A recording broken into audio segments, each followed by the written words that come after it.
مولانا صاحب، عمومی طور پہ دیکھا گیا ہے کہ جتنے عاملین ہیں، بہت سارے عاملین جو ہیں وہ نذرانہ تحفے تحائف لیتے ہیں اور یہ معاشرے کا ایک حصہ بھی سمجھا جاتا ہے۔ تو یہ جو تحفے تحائف ہیں اس کی مد میں ہم نے یہ بھی دیکھا ہے، کبھی بکرے کا گوشت، کبھی دیسی مرغی کا گوشت اور بہت کچھ ڈیمانڈ کیا جاتا ہے۔ تو اس کی کیا حقیقت ہے؟ دیکھیں، یہ بڑا ایک اہم سوال ہے اور میں یعنی کہ سمجھتا ہوں اس پر بات کرنا ضروری ہے۔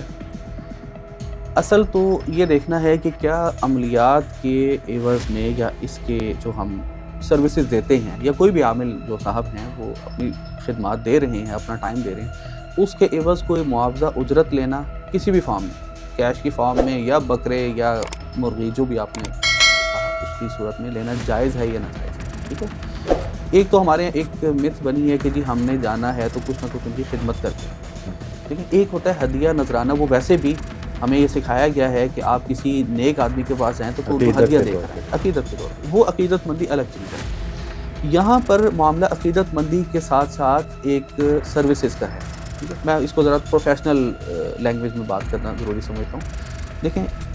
اس کا معاوضہ لینا بالکل جائز ہے، اس میں کوئی حرج نہیں ہے، بشرطے کہ معاوضہ جائز مقدار میں ہو۔ دوسری شرط یہ کہ جس کام کے لیے وہ لے رہا ہے وہ کام کر رہا ہو۔ اب ایک بندہ کہہ رہا ہے کہ جی آپ کے جادو کا علاج ہونا ہے، جنات کا علاج ہونا ہے، میں اتنا ٹائم دوں گا،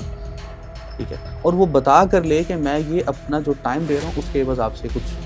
چارج کر رہا ہوں، اور وہ جو محنت اس نے بتائی وہ محنت کرے بھی،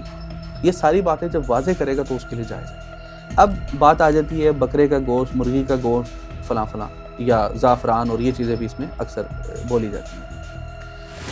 ہوتا یہ ہے کہ بنیادی طور پہ پیسے لینے ہیں، میں بڑے ایک اسٹریٹ فارورڈ بات کر رہا ہوں۔ اصل کیا ہے کہ پیسے لینے ہیں۔ اب وہ کچھ لوگ ڈائریکٹ مانگتے ہوئے ہچکچاتے ہیں تو وہ پھر اور زاویوں سے پیسے مانگتے ہیں اور ڈائریکشن سے یا اور راستوں سے پیسے لیں گے۔ کوئی کہے گا جی اس میں اتنا تولہ زعفران استعمال ہوگا، کوئی کہے گا جی اس میں عنبر استعمال ہوگی، کوئی کہے گا جی مشک استعمال ہوگی، عود ہوگی، فلاں فلاں جو بھی، یعنی وہ چیز بتائے گا جس کی قیمت تھوڑی سی زیادہ ہے۔ صرف کیا ہے کہ ہم نے پیسے اگلے کی جیب سے نکالنے ہیں۔ تو بھائی، جب اللہ تعالیٰ نے ایک چیز کو جائز قرار دیا ہے، جب ایک چیز کی اللہ نے اجازت دی ہے کہ مناسب مقدار میں، یا یوں کہہ لیں اگلے کی حیثیت دیکھتے ہوئے آپ اس سے کوئی مناسب رقم لے سکتے ہیں، تو سیدھا کہہ کے لو کہ بھائی میں تمہارے لیے اتنا وقت صرف کر رہا ہوں۔ لیکن ایک بندہ پورا دن بیٹھا ہے، لوگ اس کے پاس آ رہے ہیں، وہ دنیا کے سارے کام چھوڑ کے بیٹھا ہے، تو ضروریات اس کی بھی ہیں، اس کے گھر بھی بجلی کا بل آنا ہے، اس کے گھر بھی کھانا پکنا ہے، اس کے بچوں نے بھی اسکول جانا ہے، اس کی گاڑی پہ بھی پیٹرول ڈلنا ہے، تو وہ کہہ کے لے کہ بھائی میں پورا دن آپ کے لیے وقف ہو کے بیٹھا ہوں، یہ میری فیس ہے، یہ میری اجرت ہے، یہ آپ مجھے ادا کر دیں، اور لوگ دیتے ہیں، کوئی اس میں یعنی حرج والی بات نہیں۔ لیکن میری ایک ہی درخواست ہے کہ غلط بیانی کر کے نہ لیے جائے،